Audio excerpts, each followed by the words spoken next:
దమ్మున్న హిందువులం గంగనీటి బిందువులం సనాతన ధర్మానికి మేమంతా వారసులం. జై శ్రీరామ్ జై హనుమాన్ జై శ్రీరామ్ జై హనుమాన్.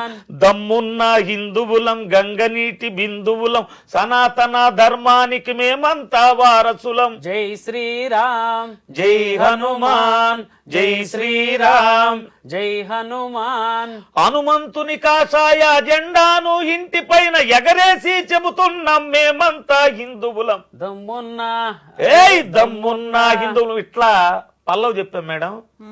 ఇక కొంతమంది మనవాళ్ళలో హిందువులు ఎర్రోళ్ళు అంటారు, రాళ్లకు మొక్కుతారు, చెట్లకు మొక్కుతారు, వీళ్ళకి పని పాట లేదని విమర్శించే వాళ్ళు ఉన్నారు. వాళ్ళకి చెప్పాలి దాని విలువని. రాళ్లకు మొక్కేటి హిందువులమురా, ఆ రాళ్లతోనే కట్టినది నీ గృహమురా. ఉండనంటవా ఇల్లు కూల్చుకుంటవా, ఈడ ఉండనంటవా ఇల్లు కూల్చుకుంటవా. చెట్టులకు మొక్కేటి హిందువులమురా, ఆ చెట్లే నిలిపేది నీ ప్రాణంరా. గాలి పీల్చనంటవా ఊపిరాపుకుంటవా, గాలి పీల్చనంటవా ఊపిరాపుకుంటవా. మేమెవ్వరి జోలికి వెళ్ళనే వెళ్ళము, మా జోలికొచ్చారో అసలు వదిలిపెట్టము.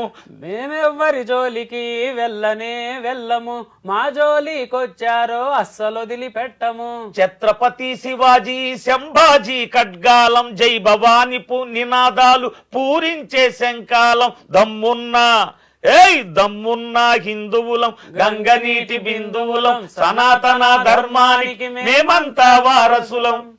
ఈ రాసం వదిలేం కూడా పాట. ఇంత ఆలోచన ఎలా వచ్చింది మణికంఠ అసలు?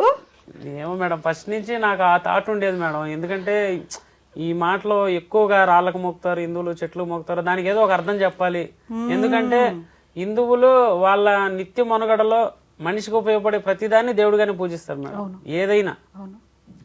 అలాగ ఒక అర్థం చెప్పాలనిపించి రెండో చరణంలో కూడా భూమికి మొక్కేటి హిందువులవురా, ఈ భూదేవే మోస్తున్నది నీ భారమురా, కాలు కదపనంటవా అడుగు వేయనంటవా, నీళ్లకు మొక్కేటి హిందువులవురా, ఆ నీళ్లు లేని నీ దేహం పీనుగేనురా, ముట్టనంటవా నీళ్లు త్రాగనంటవా.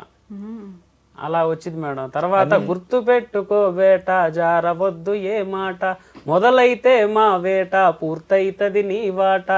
గండ్రగొడ్డలి పట్టిన పరశురామ అంశాలం, అసుర తలలు తెంచేటి భద్రకాళి భక్తులం. దమ్మున్నా అరెరే దమ్మున్నా దమ్మున్నా హిందువులం గంగనీటి బిందువులం సనాతన ధర్మానికి మేమంతా వారసులం, సనాతన ధర్మానికి మేమంతా వారసులం. పాట కూడా మంచి చాలా బాగా రాశారు. మీ వాయిస్ కూడా బేస్ వాయిస్ తో ఒక ఊపు వచ్చేలాగా కాదు, అసలు గగురు పాట. అసలు అప్పుడు కదా మనం కదిలి ముందుకెళ్ళాలి అనేటువంటి ఒక ఫీల్ ఉంది. Thank you so much Manikanta, బాగా రాసినందుకు. నాన్నగారికి అయితే ఒక సింగర్ గా ఆఫర్ వచ్చింది, మరి మీకు లిరిసిస్ట్ గా వచ్చిందా లేదా? ఇంకా లేదు మేడం, ఇంకా రాలేదా? నేను కూడా ఆయన చేత నాన్నగారి చేత పాటలు పాడించుకోవాలి, ఆయనకంటూ సొంత పాటలు ఉండాలి అన్న ఉద్దేశం నుంచి నేను రాయటం మొదలు పెట్టాను మేడం. నేను కూడా 2 years నుంచే రాయటం మొదలు పెట్టాను.